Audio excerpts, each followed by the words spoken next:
kayo, nagre-reklamo kayo kung bakit mataas yung singil sa kuryente. Tanungin nyo yung tatay nyong karton.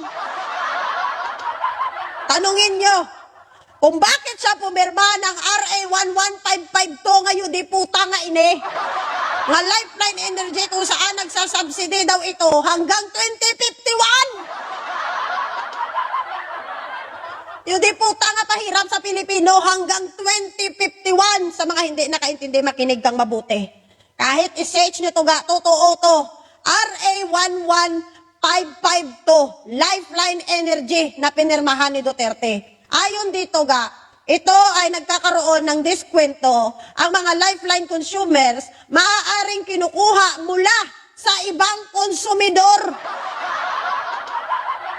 Ibig sabihin, maaaring tumaas ang singil sa kuryente ng mga regular o komersyal na konsumidor upang punduhan ang subsidiya. In short, ginigisa ang mga Pilipino sa sarili nilang mantika.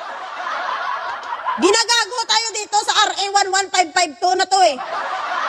So para makuha itong subsidy na ito, tayo na mga regular consumer ang magbabayad. Ano ba to? Ano pa? Ang mga benepisyo ay para lamang sa mga low-income household na nasa ilalim ng threshold na kadalasang naglilimita sa paggamit ng kagamitang elektrikal, ilaw lang at ventilador ang kadalasan nyo, di puta. Sobra naman magpahirap sa Pilipino. So kailangan mo magtipid, mag-ilaw ka lang, mag-ventilador. O pupunta ka ng paralan mo, huwag ka magplansya ng damit.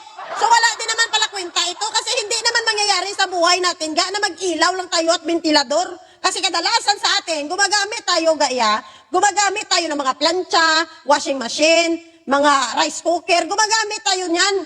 So, para saan ba talaga itong kabatas-batas ni Duterte na to, na Lifeline na energy subsidy na to? Ha? Sino nang babae karabang nito? Sino ba dito gumagamit lang ng ilaw at ventilador? Yung deputa, hindi ako maniwala, may taong ventilador lang at ilaw ang ginagamit, gaya.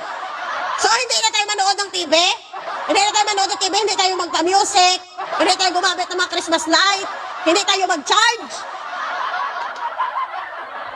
Walang kwenta itong subsidy na ito.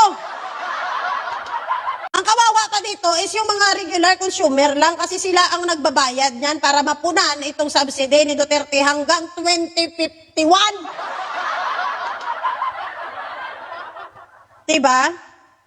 O, ang ilang kritiko ay nagtatanong kung gaano ka-target ang tulong at nagpapahayag ng pag-alala na ang karagdagang singil sa kuryente ay pasanin ng regular na taxpayer. In short, ginaluto-luto lang tayo ni Duterte sa sarili nating sabaw mantika. Diba? Pero lang walang kwenta ito. Walang kwenta yung ginawa niya ito. Pabigat lang to sa mga mamayang Pilipino at regular na consumer ng kuryente. Totoo lang, kasi tayo ang nagbabayad para mapunan at mabayaran itong subsidy na ito. Hanggang 2051 pang sakripisyo ta. Ano pa? Mataas na presyo ng kuryente. O, amo na siya. Paano hindi tataas ang presyo ng kuryente mo? Kaya ang mga subsidy, ikaw ang magbayad. Yung mga low income, na nakasama doon sa kanyang Lifeline Energy consumers nakasama doon. Ikaw na taxpayer ang magbabayad.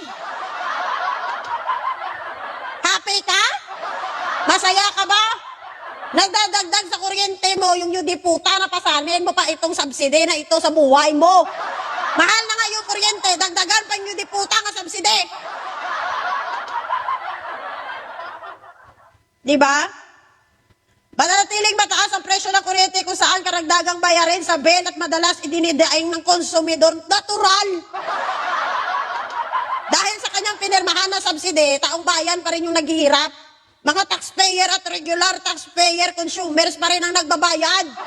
Pinabigatan mo yung buhay ng mga Pilipino. Imbes na gumawa kayo ng paraan para mapagaan ang buhay ng Pilipino, dinagdagan niyo pa yung paghihirap. Animal nga klase ni kabatas ni nga wala man ni pulos man. Okay, sa madaling salita, ang Lifeline rate extension ay naglalayong tulungan ang mga mahihirap, yo di puta.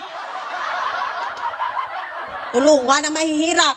Ngunit ito ay nagdudulot ng karagdagang pasanin sa ibang konsumidor dahil sa subsidy mechanism. Totoo! Yung mga mahihirap matulungan mo, pero ikaw mauda-uda ka sang bayan. So ikaw ngayon na nanonood ka, natutuwa ka ba sa ginawa ni Duterte na to na subsidy? Na dinadagdag sa bill ng kuryente mo?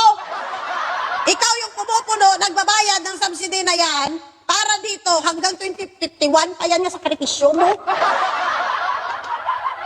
Magreklamo ka sa tatay mo, bakit siya gawa ng batas na to? Imbes gumawa sila ng paraan niya para mapabubasarap ang buhay ng Pilipino, mapagaan nyo di puta, pinahirapan pa nila yung mga regular na consumer. Ano to wala kwenta tong wala kwenta tong batas, sa totoo lang, walang kwenta ito.